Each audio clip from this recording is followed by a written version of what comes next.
guys, welcome back to the Improvement Season podcast. It is me, Steve Hall, and on the other end is Pascal Floor. Just saying how it's Beanie. Sorry, let's restate this. Someone is in contest prep when they're wearing a beanie. Yeah. But it's more like a beanie permanently. And I would say, in my defense, I don't know what the temperature is. It's probably like 14 degrees outside at the moment. It's getting colder. If at all. I mean, all of a sudden, it's, of course, first and foremost fall, but it feels like as if all of a sudden winter has just arrived. What was it, 1.5 weeks ago, it was still kind of over 20 degrees. And now I was stepping outside the other day, going to the gym, and it was under 5 degrees. And for the American listeners, that is very cold already. When we consider we're literally just talking about your aircon unit. Yes, like a few episodes ago. Yeah. And now it's like, probably need to turn the heating on. That's the weather has quickly just like snapped into being cold. Yeah. But so I also can't blame you for to wear it already. I mean, you're so deep in prep. You are leaner than you've probably ever been, Steve, at that point. Yeah. Right?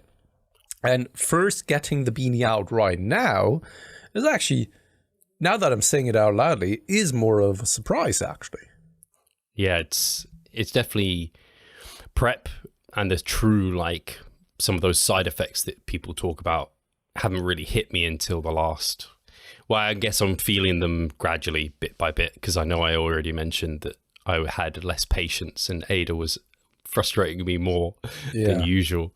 I'm actually at the point where I would, if I needed to get more steps, it's fine. Like, I wouldn't mind just going out for a walk with her. But the combination of that being a little bit more irritating for me, and I have less patience for it, in addition to it being cold, this is where I'm like, maybe I'm going to snap up a walking, what they call the walking desk, the treadmill, I've forgotten what I even called it. But yeah, you know what I mean. The thing you have. Yeah, the treadmill, you mean? Yeah, pretty much. But they're cool. They're not like a true treadmill, are they? No, they're like it's a walking pad. That's the one, walking pad. That's the word I was going for. Yeah. So they I'm are considering amazing, that. though. Like, honestly, especially when the weather is shitty outside. It's a lifesaver to some extent, but at the same time, it also keeps you inside for maybe too long and too often. That was my concern with it. I was like, I don't want it to mean that, like, Ada doesn't get her walks because she needs them for her health. And also, I don't want it to mean that I don't go outside.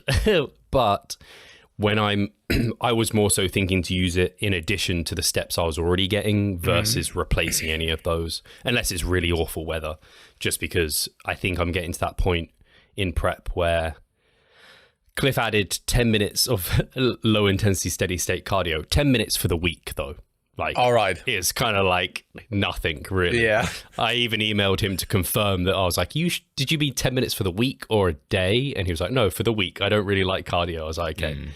But I was like, hey, if I can bump my steps up from there anywhere between 11 to 12K, if I can bump those to like 13 to 15 through walking on my, like on the walking pad a little bit whilst I do some work here, then maybe that's a benefit to me. And that is, of course, always under the presumption that the person that is doing the cardio is maintaining all of the other habits, right? With the 10 minutes of list. Yeah, because I think that you couldn't really do this with everyone if you know that they are going to compensate or anything alike. You need a certain type of person that you can give an instruction like this to. That you can very much trust that everything else stays the same. You just titrate it in to the weekly routine in your case. And that then makes a little bit of a difference. Yeah, it's one of those things where, what was I going to say? Sorry, my throat keeps doing this. I don't know if it's, I feel like it's a prep symptom. Is this like this throat where I'm like, I sound like I've got a cold, but I haven't. Anyway, and I keep feeling like I have to clear my throat. So I apologize to everyone in advance. But yeah, for example, in my depletion week, that Cliff had me doing 15 minutes of medium intensity steady state cardio on the depletion days, I took off my step tracker for that. So that's kind of what I tend to advise, is if I give formal cardio, I'm like, you can't count that towards your steps. Otherwise it's not additive, it's replacing. And that's not what we're going for. So the thing with Cliff though, he doesn't track steps. I don't know if he's just relying upon me again I'm a knowledgeable bodybuilder. I know if he says add 10 minutes of lists, I can't just be like, well, I do 10 minutes of walking anyway, so I know I need to add that on top. So people need to realize that. That's something I got completely wrong in my first prep, where my coach did continue to add cardio and I wasn't aware of steps at all. Like, step trackers weren't really a thing in 2014 so much. They were, but it wasn't something we were particularly aware of. They weren't so easily available. So anyway, I was just like getting super lazy. I'd sit all the time. Now that you're saying this out loudly, Steve, 2017 and also 18 seems so far away already when thinking about it. When I think about listening to your stories on Instagram, AJ Morris's stories that were kind of, because he wasn't prep back then, and they were, I don't know, hours sometimes long, because he did record 30 stories at the same time. And then I was out on that specific path, walking around there as well. It feels like a lifetime ago, when in reality it's only, in quotation marks, 7 years ago, which is still a long time. Yeah, it's crazy. Sometimes time feels like it's flown. Sometimes it feels like, again, a lifetime ago. So it's crazy to think about it. Obviously, when I reflect, 2014 does feel like a lifetime ago. Like, I look back at pictures of myself then and I think about that time. I'm like, wow, things have changed so much. Especially because it's kind of this special mark of like 10 years in between, which is, in training and nutrition terms, in my personal opinion, kind of the threshold where you really start to see the difference between your starting point and then also your advanced point. Although I'd already been training for like many years before 2014 as well. For sure, yeah, absolutely. But you know not that well, but you know what I mean, right? Where when someone is saying like, I'm training for like 10 years, most of the time, and we've talked about it in the past, I do recall, this is the point where you really start to notice the true differences to someone who's only lifting since like 4 years. And yes, of course, we have the exceptions, and those are the people that you often hear about and see online because they are the freaks. But the vast majority of people never really make it to 10-year mark. And because of this, they never really go to see a true transformation going on. Yeah, I agree. It's why I'm so grateful for some of my, and I might have said it on here before, but I'm so grateful for some of my long-term clients that I've been working with, because it takes years as a natural bodybuilder or a natural bodybuilding enthusiast, however you want to call it. I see anyone who trains for muscle growth as a bodybuilder, really. You don't have to compete to call yourself that, I don't think. Absolutely. Yeah, but some people get funny about it. They're like, no, you can't call yourself a bodybuilder unless you compete. It's like, semantics. You're still a bodybuilder. Yeah, exactly. So, but yeah, if I can have someone for years, that's when I'm like, oh man, we're going to see such a change. And you develop such a good rapport and relationship with those people. And yeah, I'm just super grateful for some of those people that I have my roster. And it's really cool also to have people like Rob comes to mind, where he went to Worlds, obviously WNBF Worlds, almost got his pro card. And then he stayed with me throughout his recovery phase, throughout his off season now. And he's reaping the rewards of that too. I'm no doubt about it. But then like, I'm going to be able to like take him to the stage that's planned in 2026, I believe. I got it. I planned things out for 2025. I was like, no, it's 2026. Anyway, planning that out to then take him pro, like that, years of relationship and building, like it's beautiful. Whereas we've spoken about it before, when we have clients for like 3 months, even 6 months, it just feels like they've got an insight into how you coach, but that's about it. Yeah. Like they're not, unless they've been doing fat loss that entire time, it's not like they're seeing a dramatic physique transformation. And I think you don't truly get the benefits from coaching in such a short time. I think there are many benefits, like you learn a lot, but yeah, the true physical outcome benefits going to take longer. Yeah, generally speaking, the people who are like this, who are then dropping quite quickly when starting coaching, either, of course, it may be your fault as a coach that what it is that you're offering isn't attractive to them. That could very well be because, let's be real, you're still offering a product, a service, and that service may not be the right service for each and everyone. And that is something that sometimes you only realize when you start doing the thing of like coaching with that individual. Could very well be.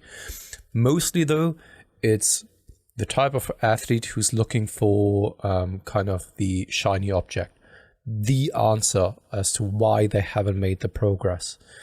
When in reality, they need to reflect upon what it is that they've been doing up to this point, and that most of the time it's habit related, that they aren't doing what they are supposed to be doing for long enough. And then also it's sometimes I feel impacted and influenced by what it is that you see online. And I'm not blaming the coaches per se, but especially the ones who are coaching enhanced athletes and natural athletes, or only enhanced athletes, but they are not really communicating that. It's not that everyone has to label it underneath their transformation posts and be like, he's on steroids or anything alike, or I'm coaching primary enhanced athletes. But I think you need to still communicate it to some extent. You don't need to shout it out into the wall. But this, especially for the uninformative people out there, and I'm not blaming them, we are all starting somewhere and we are naive when we are getting into a new field. And we may not be able to put things into the right context. And then if especially a coach is coaching enhanced athletes and also natural athletes and put them both in the same basket of like, hey, here's my 12-week transformation. And that individual has completely changed. It just sets a standard that is unachievable and unjustified also on other coaches. And it does a disservice for mostly the entire industry, and also then to athletes of what they can expect if they are not really jumping on gear and all that kind of stuff. Yeah, I think that's really well said. It's unfortunate because not only does that occur where the lines are blurred between what's realistic for a natural athlete, but also, and to some extent I put my hand up for this as well, you always share your best results. Like that's the same in any field. Like if you do a service, you rebuild someone's garden or whatever it is, you're going to share the ones you're proudest of. Or I think of tattooing, tattoo artists don't always share every single tattoo they do. They share the ones that are their best work. And so you can potentially as a consumer go into that thinking, oh, I'm only going to get like the best work or whatever it is. It might not work out exactly that way. And I think as a consumer, that's why when you select your coach, you also select them because you trust that they're doing the best work they can for you. And that's why I appreciate the way we coach in terms of the communication that we have via the videos. You can really communicate like, hey, this is that you can educate your client in terms of what's realistic for them. You'd be like, you're doing this, you're doing everything you need to be doing. The results you get are out of our control in terms of like your genetics, that sort of stuff. And here's X, Y, and Z where you could improve if you want to get more. Like you could do those sort of things. And at least I think our audience is pretty well educated on that front. If they come with us, they don't have like they're not like, oh, Steve, I'm going to get your biceps or whatever. Yeah. They're like, oh, I know you've talked about it. You have like very good insertions and you don't really have to work too hard to get your biceps to grow. I don't expect that for me, but I really want to grow my arms, and like your arms are something I aspire to. But if they don't have my arms after 3 months, they're not like, oh, I quit. Like this is terrible. Yeah. Some do though, and they're the exception versus the norm for us, I think, thankfully, I think because of the way that we demonstrate our clients' results and talk about things, which is good. I don't know how we got to this discussion, but it was a good one. Neither do I, but I appreciate something like this because it also then helps you seeing your own flaws, sometimes as well, the way that you perceive things, the way that you look at things. And to bring it back though, I do appreciate working with athletes much, much longer as well. Most of the time, no, I just wanted to say something that it's mostly the people who are older, but that's not true. I even have some athletes in my roster that have been with me who are on the younger side, who have great patience, great work ethic, who also have a great prospect of like working and knowing that they need to work for them things. They are open for suggestions and all that kind of stuff. Just to give a little bit of shout out, Owen, who you met as well, who has been to one of our seminars, he came to us, or me specifically, back in 2022, which isn't that long of a time frame, right? But back then he was already saying that I would like to actually compete at some point. And Steve, you probably had this as well. So many people get to you saying this and not really meaning that. I sometimes have the feeling that they are saying this because they assume that they have to say it to then, such as you rightly put so yourself, to be able to call themselves a bodybuilder or anything alike. But the desire isn't really there. Maybe the thought of stepping on stage is cool, a cool thought, but the journey of what needs to be done is actually not really appealing to them, right? They underestimate it. Yeah, and I've had it so often already that people are coming to me in the initial consultation telling me like, yeah, I would like to compete at some point, right? Never really comes to fruition. Hence, though, why I am so grateful for the people who then actually make it to stage. Not a requirement, though. I'm more than happy to then coach people who are not stepping on stage, to be honest, because it is a lot of work coaching people to stage. But I do appreciate if you have built a rapport and if you had the time of working with that individual for a long period of time and they are holding true to their words and their desires, that it wasn't just like an impulsive thing that they once thought of and think, all right, yeah, that's cool, let's get this one, right? Like purchasing some kind of a materialistic good or any kind of car or something like this, thinking, oh yeah, no, that car seems amazing, I should buy this. That new iPhone seems amazing as well. You buy it and then 5 minutes later, it's just another phone that you have in your pocket, you know? But those individuals who then actually get to stage because they really wanted to, it is a super gratifying sensation also then for the coach. He did the WNBF Island, didn't he? Exactly. How did he enjoy it? He loved it, honestly. And this is, whenever I have athletes who have been with me for so long, who have always talked about wanting to step on stage, who you've built a rapport with, and you were able to also then maybe have a little bit of an impact on the way that they perceive training, the way that they look at training and nutrition, the mindset and mentality around this. I sometimes have the feeling that then they are enjoying the entire process a little bit more. If people just come to you to then compete, it's more than likely that they are just then disappointed because they maybe put it on a pedestal. They made it to something bigger than it actually was. And he loved the entire journey. And of course, it was hard at times, but he never complained. It was just part of the process. He came fourth in a very, very stacked class of like, I think it was even 25 people or something like this. And I was even buzzing because, to be honest, if you have so many people, you never really know who shows up and what to expect. And I always then go in there with the mindset and also with the expectation of like, hey, let's expect nothing and see what comes out of it. Or let's just take whatever it is that we are getting. And he came forth, and that was amazing. For his first season, first show, without any kind of expectations, he had such a great time. The camaraderie, he loved. The atmosphere, he loved. And he's now coming out of his prep.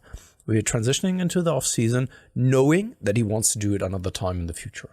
Yeah, and that's lovely. That's the biggest win, I think. That's the biggest trophy, to then understand, hey, the entire process is actually something that I did enjoy. it wasn't just a waste of time. And I would love to do it again in the future because I had such a great time. That's always my goal and ambition for a first timer. And to explain that to them ahead of time too, where it's like, we don't want to set expectations in terms of outcomes. We just want the outcome to really be that you enjoy the process, you learn how much you love it, and hopefully you do love it, and we'll set things up to get that to happen, so that now you're kind of bought in long term, because that's when placings and things are going to be more under our control, because you'll be more competitive, all those sort of things. What was his class that was so big? I didn't realize they had so many competitors in Ireland. I think it was just first timers or amateurs or something like this. Ah, okay. Right.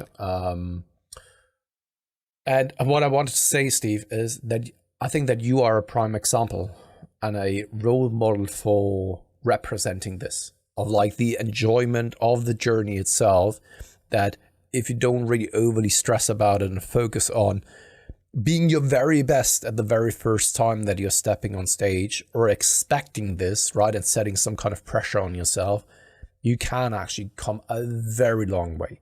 And in that, the pro card is kind of the tip of the iceberg, or kind of the more like the cherry on top of the pie, let's say. Yes. Simply because even without the pro card, you would have achieved what it is that you achieve. Right? The pro card is more like a symbol for what it is that you've accomplished, that other people are also appreciating that fact.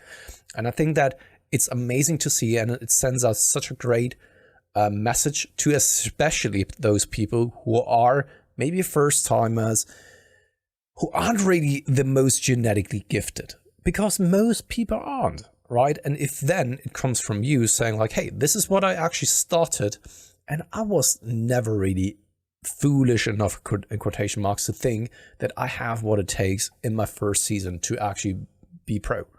But that really didn't put me down. I wanted this, I enjoyed the journey, and I kept on working.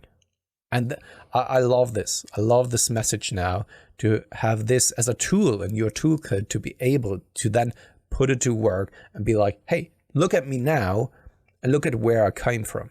Yeah. And this is more realistic than expecting to show up, and especially in the day and age now when natural bodybuilding, I think, is flourishing. We have such high caliber natural athletes out there. To then expect that you're doing well is a little bit naive. Yeah. And this is not meant in a condescending manner, but it is naive. Yeah. It's the exception, not the rule, to be incredibly competitive in your first season. It just doesn't normally happen for people. And an analogy to what you said there makes me think of when you hit that PR in the gym, that's kind of the reward from all the efforts you put ahead of it. So you hit that new PR, whatever it is, whatever lift, that's a consequence of you doing all the actions you needed to preceding that over time. Something else I also wanted to reflect on was the discussion of your client Owen having time with you in the off season before going into prep. It's something that I don't think can be understated, to have time with your coach, building rapport, building a relationship, building an understanding of how you tick, maybe even going through a diet phase before prep begins, so that you can get the most out of that prep and give yourself plenty of time. The worst, and I have this happen much more often than I would like, are people coming to me like 20 weeks out, and basically they have 20 plus pounds to lose maybe, and it's like, we can do it, but it's just going to be like a rushed job. Like you come to, I don't know, come to a builder and you're like, I need this house built in whatever time. You're like, man, really, I could have done with double the time, and we could have talked through this a bit more, and whatever it is, but we're going to just, we can do it. If you really want to, we can commit to it. But I don't think the outcomes are going to be quite as good as if we had more time on our hands. So I love that you mentioned that too. And of course it can work out, and of course you can be the exception, because we have the proof as well. You had a female athlete this season who was incredible, and she did it in a rush, and she made it work and happen, and was actually successful and all that kind of stuff. But this is not the rule. This is the exception. Normally those people don't make it to stage because it has to be more aggressive than they can take on. But she nailed it. Like very much. It's crazy. Incredible shape. And then, took it. Back to potential. So on that note as well, though, with the off season, because you can apply it to many other aspects in life, especially when it comes to a relationship. You know, if you are dating someone and you only meet each other, like, I don't know, for dinner, let's say, right? And you never really spend a lot of time together outside of then the time where you are really prepared to meet up. Can you really say that you get to know that person very well? No. The people you know the most, and most of the time, your co-workers. This is also why so many people fall in love with then a colleague of theirs, because they are, exactly. And so many other people are getting also into an affair with someone at work as well. Why? Because you get to know the person the way that they are in each and every kind of shape and form. On days where they are down, on days where they are sick, on days where they are maybe hyped and great and all that kind of stuff, right? This is how you then get to know people. And the same then applies also on a client basis. If someone is getting to you, right, and you guys just start working out together, and that individual told you in a consultation of like, this is me, right? I'm telling you a little bit or giving you a little bit of information about myself. You don't know that individual. You don't know how they are responding to like an aggressive time. You are just going by what they've told you, but you don't really have any kind of proof about this. And there will be situations that you haven't really discussed, that you didn't really take into consideration. And this is then where you are building that rapport and you really start to understand that individual a little bit better on times when things are actually hard. Because I think it's super easy to be on track and on point with everything. And some people do even struggle when things are going well, staying on track. But when things are very much hard, this tests the character. This tests how much they actually want this. And I'm not like that hardcore bodybuilding bro who says like, oh yeah, do you really want this? But more like, okay, is that really a high priority of yours? Because if it isn't and things are getting hard, we're much more likely to then come up with maybe excuses, find ways to not do the things that we're supposed to be doing, because it's not as important to us when we have to then to maybe suffer through it. Yeah, I think that's a really good way of saying, like, as a coach, you're working with humans, not robots. And it takes a while to understand that human and get a good picture and understanding of how they tick. But also that human, the client on the other side, understands you and how you tick and how you like to do things, or the information that you require from them. And they understand, this is like the process. This is the sort of information that is important to Steve, Pascal, my coach. Whereas if you don't have that time, again, they might hold things back that actually are vital information, or you might not know that there is particular sensitivity, or you have to communicate in a certain way to them to be able to get the most out of them. They might be that person that needs like a kick up the arse, or they might be that person that needs a soft touch. If you don't have the time, you can't get the most out of them immediately. So yeah, having that bit of time before like a comp prep, super beneficial, I think. Time for an ad break? Time for an ad break. Do you not see the progress you would like? Are you sick of writing your own programs? Or perhaps you need some accountability in order to stick with a plan? Then it's time to start working with us. We at Revive Stronger offer a truly personalized coaching service. You'll get more than just an email with some macros or random cookie cutter program. With Revive Stronger, you will be the center of our attention. You will receive your own fully individualized training protocol alongside a customized nutritional strategy. We created the coaching around your needs, wants, personal preferences, and your own unique lifestyle. Every single week, we delve into your program in order to make appropriate adjustments so that we get the most out of your time and the best possible outcome. We help both female and male athletes to seriously change their body composition by adding more muscle mass and decreasing fat tissue. Additionally, you get access to our exclusive Revive Stronger member site, where you'll be able to watch over hundreds of hours worth of educational content. No matter if you're a competitive bodybuilder or just want to look better, if you need help with your progress and taking your physique to the next level, our coaching is for you. It's time to make a change. Sign up today and let's revive stronger. One last note on this one, because I think that the relationship that you now have with your coach, Cliff, I think it's a little bit different to the people that we are coaching, of course. He's mostly working with high-level competitors who have stepped on stage several times, maybe already. And those people are what I would assume mostly the ones who are more robotic when it really matters, who also have the priorities in check because they've competed in the past. They know, all right, this is what I need to do, doubling down when I have to, etc., etc. So I think there it may be a little bit of a different story. Would you agree? Yeah, I think so. I have a handful of those people. It just makes me think I had a check-in with Rob, who I brought up before, just today. And he was saying how he's just in a general fat loss phase. He was like, I know I have no deadlines. We don't have like a photo shoot or anything like that, but I would like to make an adjustment rather than wait. And I was like, dude, totally with you. You're not a Gen Pop client. You're a bodybuilder looking to turn pro. Every little bit counts. Every time efficiency that we can get, every little bit of optimization counts. So let's make this change. Whereas if it was another client, it might be that, hey, it's just not worth it in your situation. You're a family man. You're busy. You've got lots of, like, you work a lot. Let's just see how it runs. But I'm like, with someone like Rob, we got to cross every T and dot every I. So yeah, I don't work. That's who I would say probably the majority of Cliff's clients. Like for me, it was my 13th show, my 4th season, 10 years of bodybuilding. Like I have a lot of experience as far as like natural bodybuilders go. Yeah, and I imagine that's a lot of Cliff's clients. Exactly. No one needs to hold your hand to the same extent as for a first timer, because they never walk the walk. Right? Walk that path, and you need to take them down the aisle. But if you're kind of that bride who already had like 5 husbands before, you know what the ceremony looks like.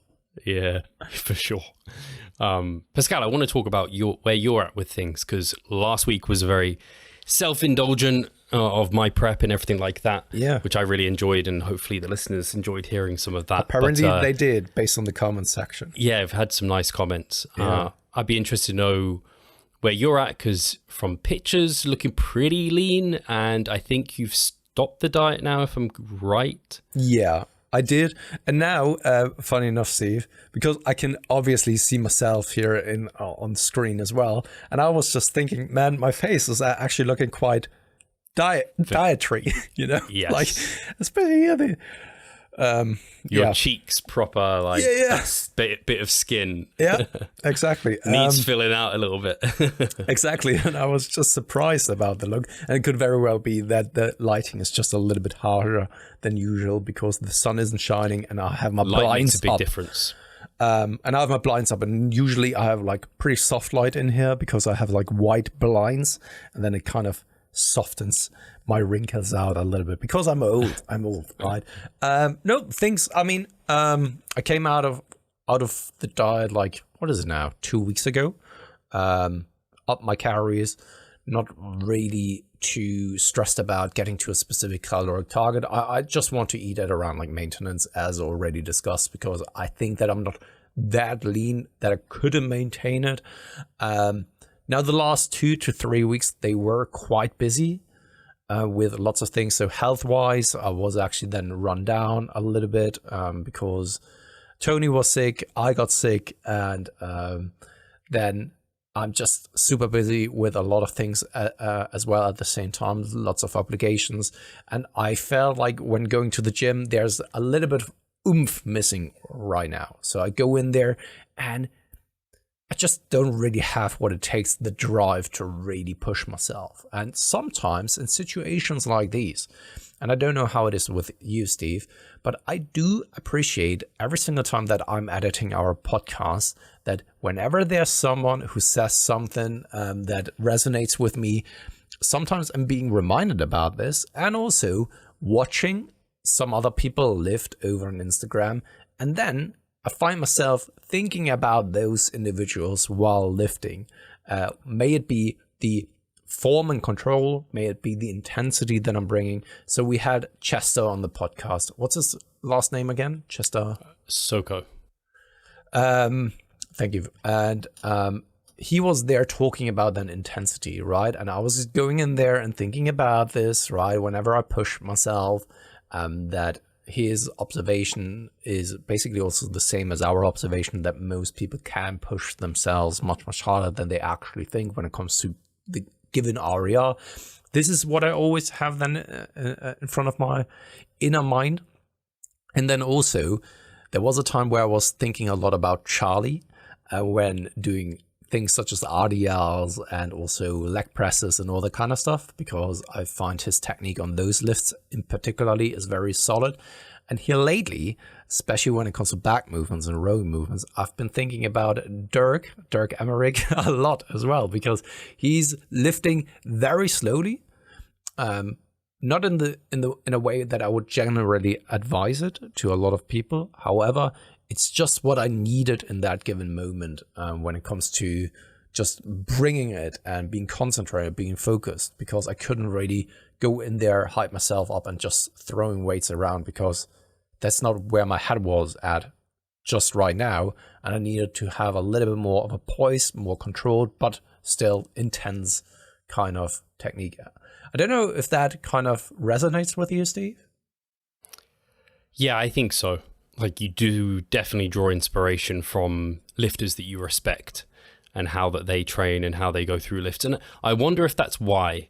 I was actually speaking to, obviously, Mike Chalice, shout out to Mike, over when we're in the Netherlands and talking about like content to put out on Instagram, because he's looking to like grow his grow.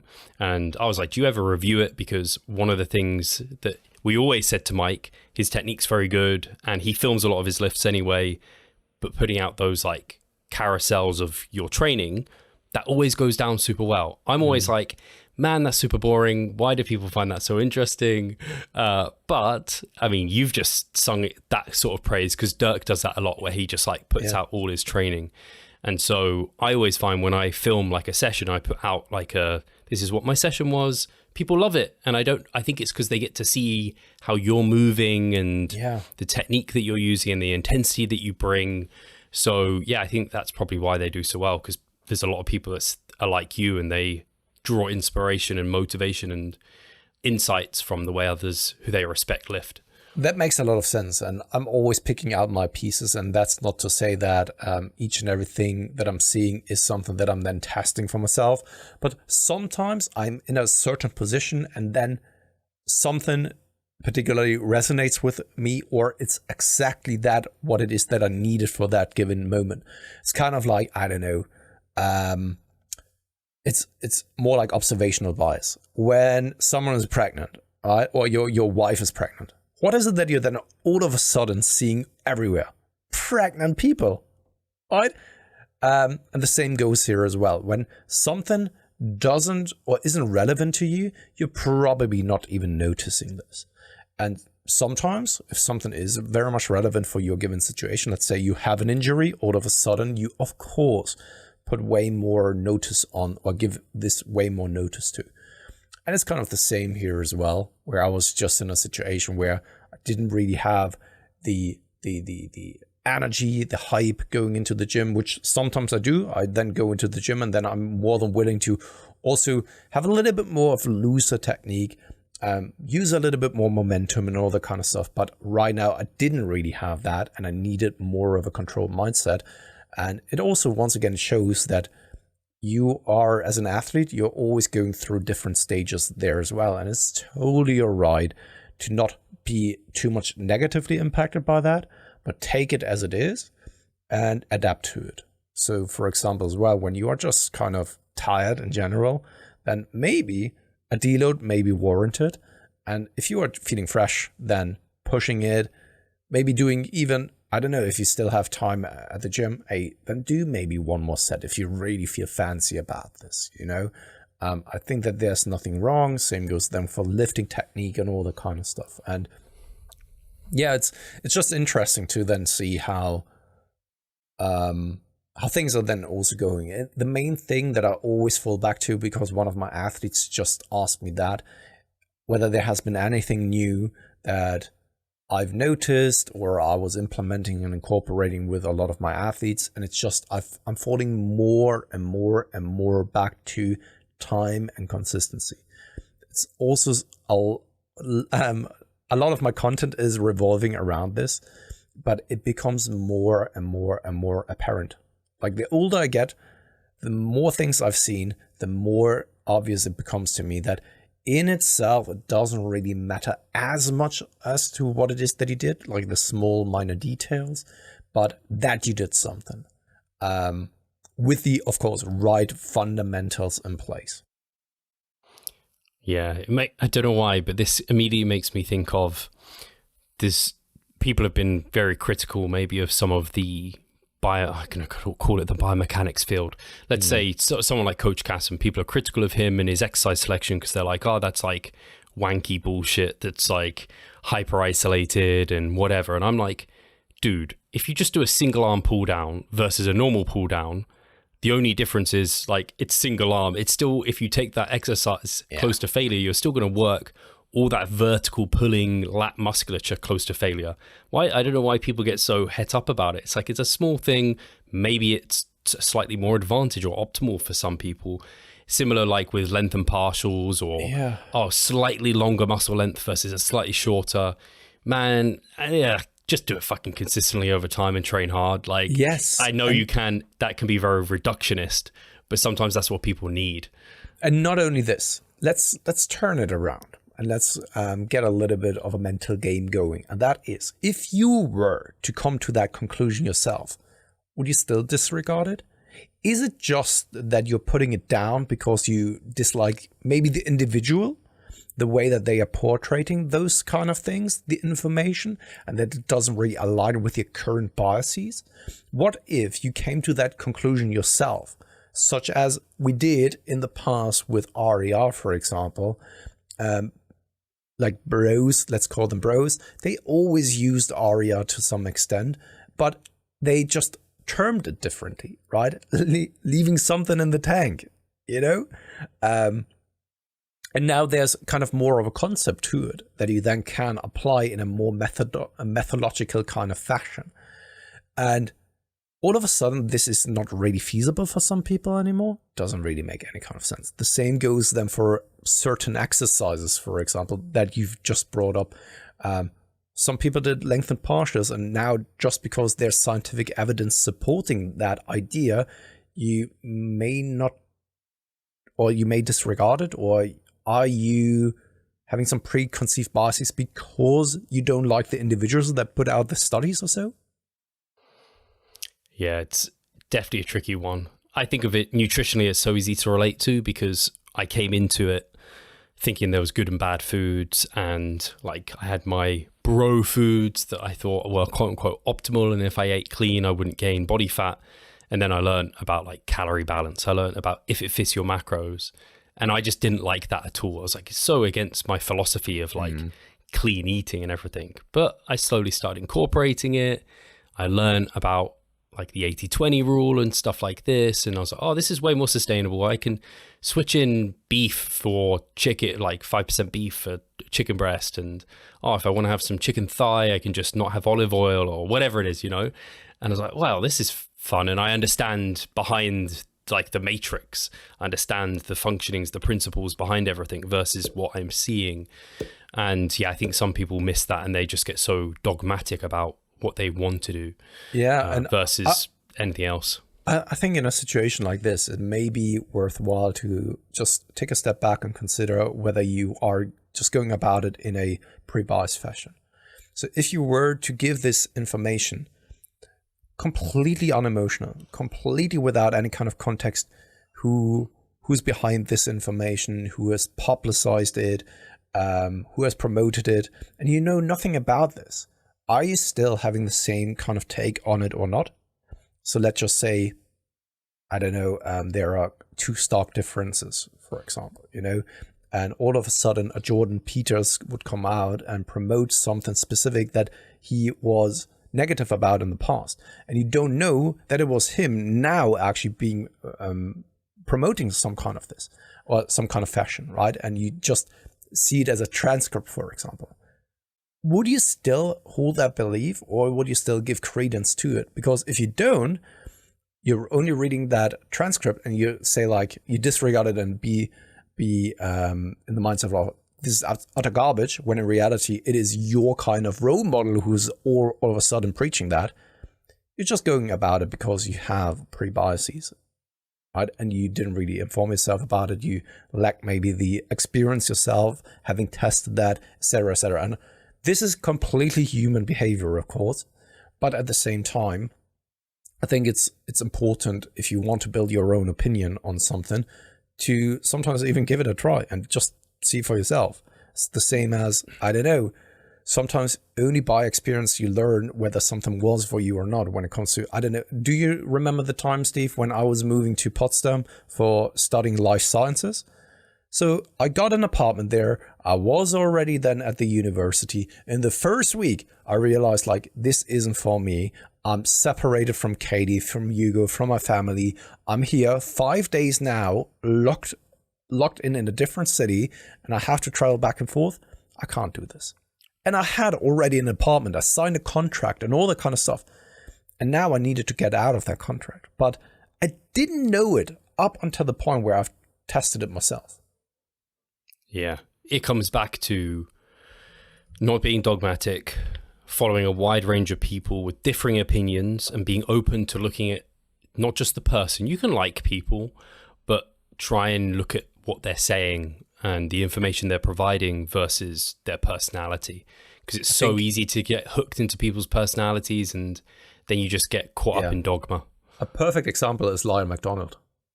Yes. I mean, first, he has still a huge crowd behind him, right? Like disciples who just parrot him, who are as annoying as he is. At the same time, right, he gave us a lot of shit as well. We've talked about it. I still have the emails here, right? And yet, I'm sitting here and can wholeheartedly say that the information that he's putting out mostly is very good, and especially in the past, that he had a massive impact and influence on the fitness industry, the scientific evidence-based industry. And it's something that I can acknowledge. Whether I respect him as a person or not, it doesn't really matter about the information that is then being put out. Yeah, it's also a good example of, if you are someone trying to educate and inform people, there's ways to make it be digested more easily, and you can present it in a certain way. And Lyle is very much like a bit like Marmite. I think he'll turn some people on, he'll turn some people off, and there are figures like that in the industry. But if you can communicate in a more friendly, positive manner, generally people are going to be more welcoming to absorb that information. But then you get people doing that and using that knowledge to their advantage, very charismatic, and sharing shoddy information. And then it becomes a bit harder for someone to identify that. And that's when you have to, again, pull back the personalities and everything, look at the information for what it is, go and seek out like further information, research a little bit to then identify if it's useful or not. Because I've certainly gone through that in my even career, where I focus too much on people I like and using their information versus looking at the information as a whole and absorbing that.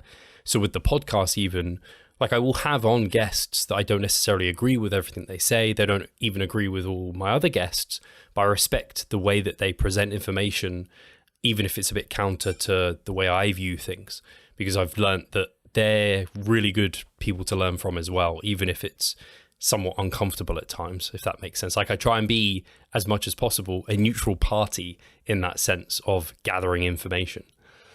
No, absolutely. It makes a lot of sense. And it's hard, though. It's hard to not fall into normal human-like patterns of just judging. Also, they are having pre-biases yourself. It is freaking hard. And I think that no one can be like this, of like completely neutral. You will always have your worldview being shaped by your past experiences and biases. But I think acknowledging that, and then try at least to break free from that and hear someone else out, is super important. Yeah. Right? And then you can do with the information whatever it is that you want. Someone or an example that comes to mind is Brett Contreras. Obviously, we know him as the glute guy. He invented the hip thrust, and he had a huge bias for the hip thrust. I think he would admit that himself, where he was like, it's super vital and important, the best glute builder out there, what have you. And now he's been really challenged because the glutes seem to respond really well to loaded stretch, and the hip thrust doesn't really do a great job of doing that. And I think it's been great to see him have the humility and be that scientifically minded to kind of swallow, pride or preconceived biases and accept that, hey, the hip thrust can be part of a great glute building routine, but man, you can probably grow some great glutes without it, and it's certainly not vital. And there might be exercises that could even be superior to it in some contexts. So I think it's great where you can see people do that. And it's even worse when people double down. So if Brett just doubled down on the hip thrust under overwhelming scientific evidence, and he's meant to be evidence-based, he would have really gone down in a lot of people's expectations. And I think it's also then, in a context like this, absolutely unfair to then also double down on the opposite side of like, see, we've always told you, you fucking moron. When in reality, you need to give him props for then changing his stance, because it's much, much harder if you've built your entire business revolving around one methodology or idea, and all of a sudden you're being disproven. Like 90% of people would double down and be like, refute things, and I would be even more adamant about kind of things being manipulated and whatever, show me the person who has then the courage to then back down and be like, shit, apparently I was wrong, because most people don't do this. And for this, you need to be grateful and respect the person instead of giving them even more shit, in my personal opinion. Yeah, for sure.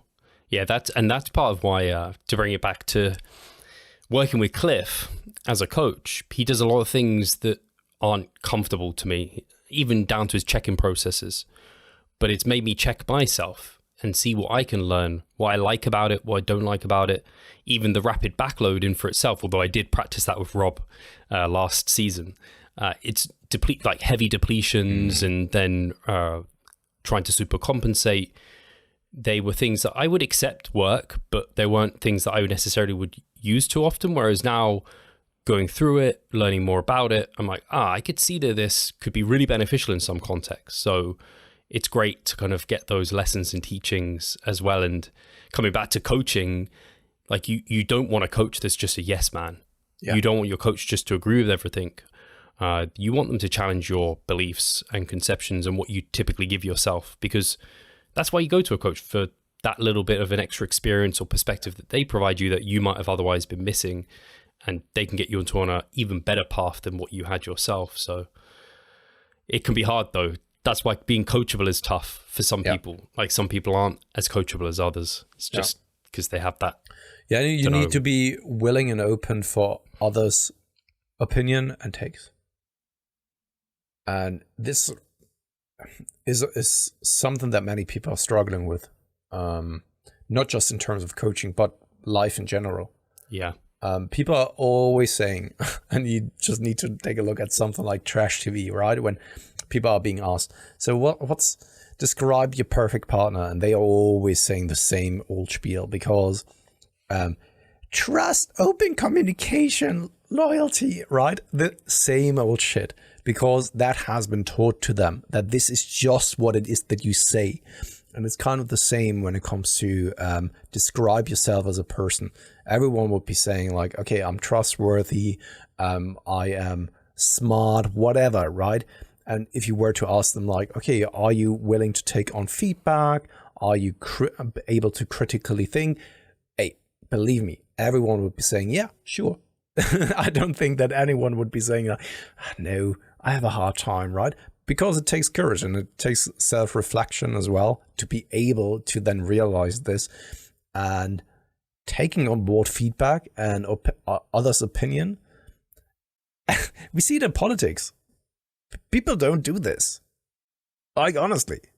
And it's it's a skill to have nowadays. Or nowadays, maybe it was always like this, but it's more apparent nowadays because you see a bigger sample size, because you are also then able to follow other cultures as well.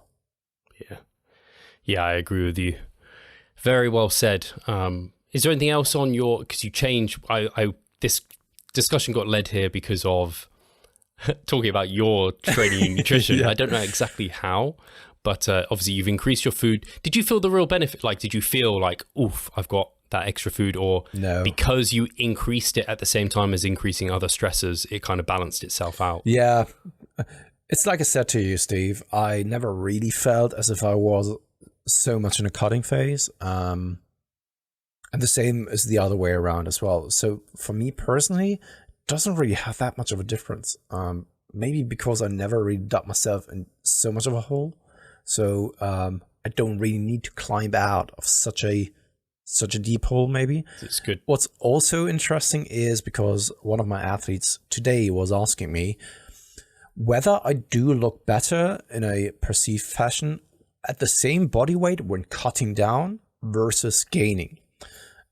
And to be honest, for me personally, it is actually when I'm cutting down at the same body weight, even though that I'm depleted and all that kind of stuff. And I can only explain it with the fact that I have, of course, a little bit more loose skin, especially around the midsection, love handles, lower abdomen, and all that kind of stuff. And the intracellular space and compartments are bigger because, of course, the skin has been damaged there.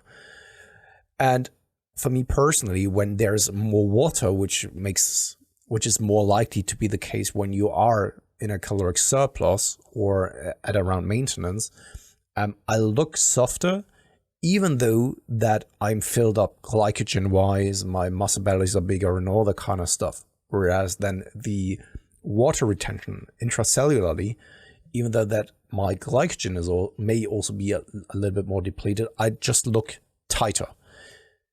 That's not really the case for a lot of competitors though. And you just experienced it firsthand when actually going through your peak week, that you looked, of course, much, much better, even at a higher body weight. But I found it interesting to see that as well and to think about this.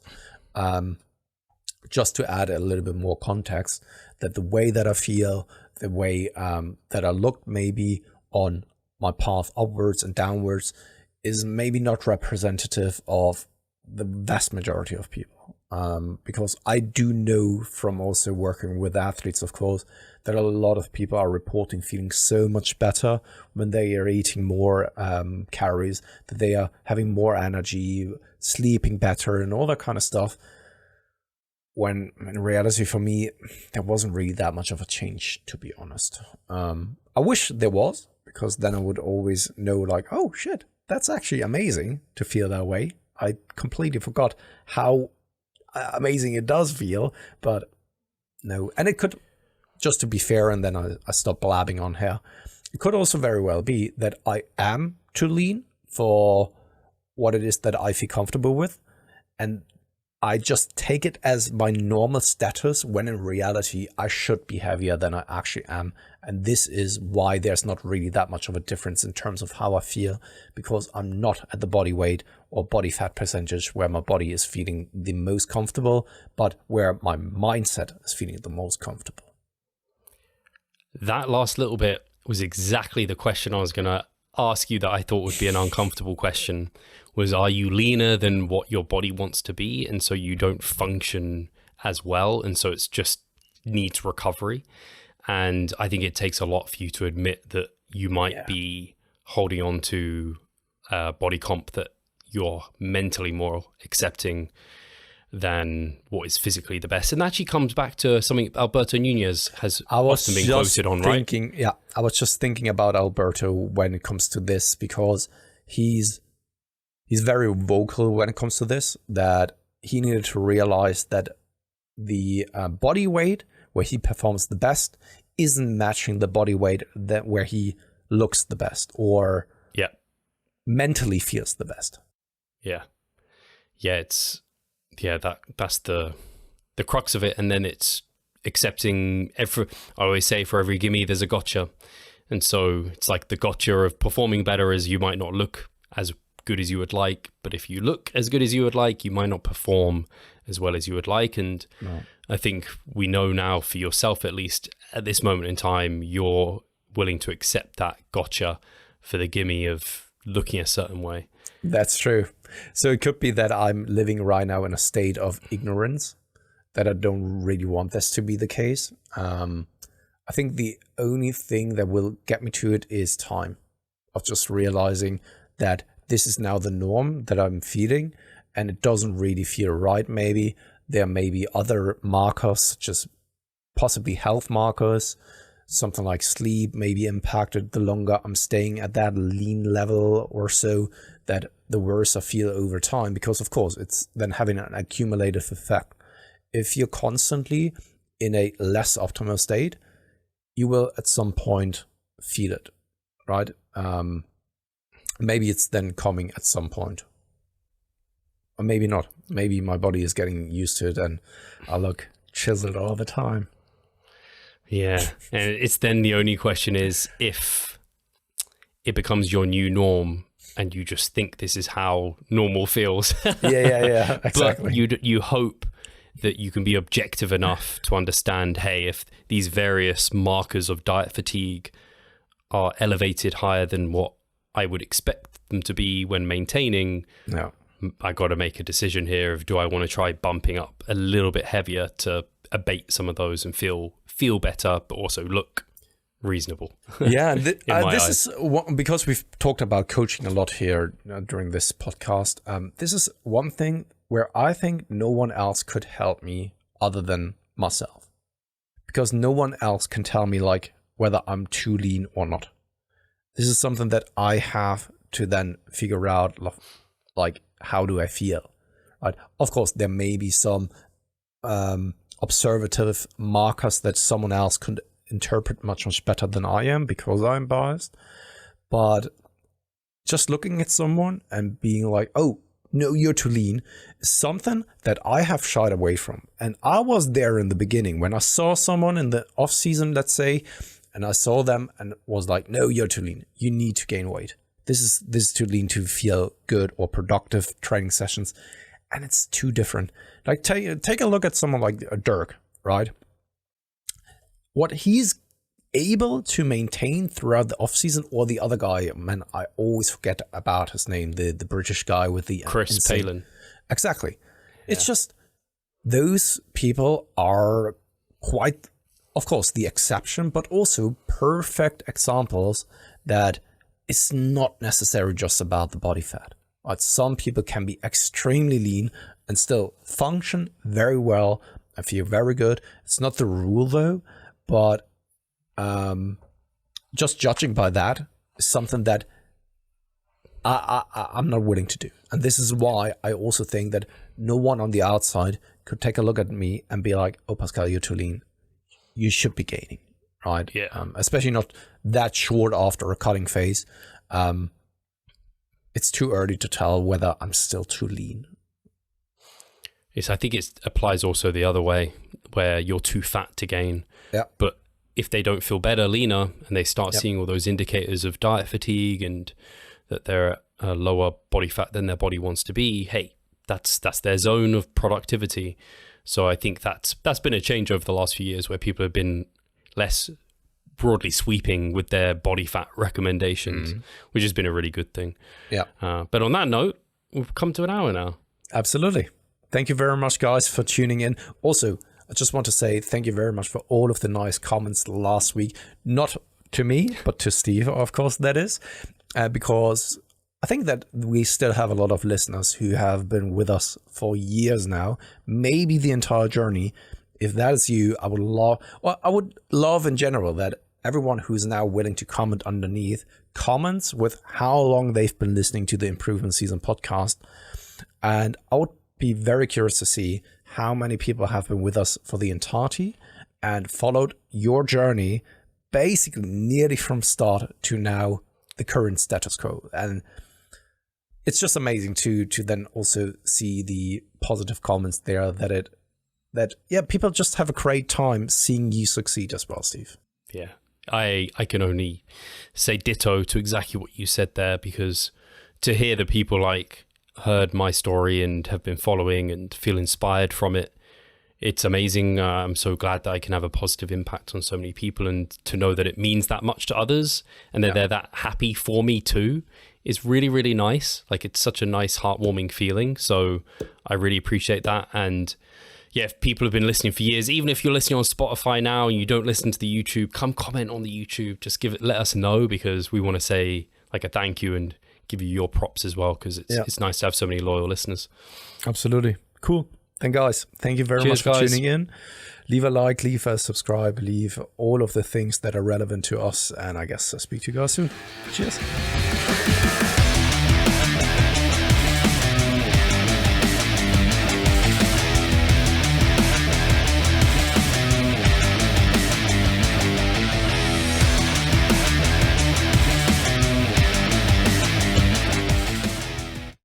Muscle mass. Sounds too good to be true, doesn't it? It isn't though. It's reality, and we know how to do it, and we will help you achieve this. The Minicut Movement is an 8-week fat loss program to make you lose a huge chunk of fat while maintaining muscle mass at the same time. We will support you from the beginning to the end so that you see the results you would like to and come out of it much stronger. You'll receive a fully automated spreadsheet that is based on your nutritional needs. You can choose between 6 different male and female training templates. Over 30 videos will guide you through each and every single step of the Minicut so that you're getting the most out of your journey and that you always know what to do. But the best thing is that you can start whenever you want. The Minicut Movement is open 24/7. So if you want to learn more or you're ready to sign up, hit the link in the description below. So let's revive stronger together.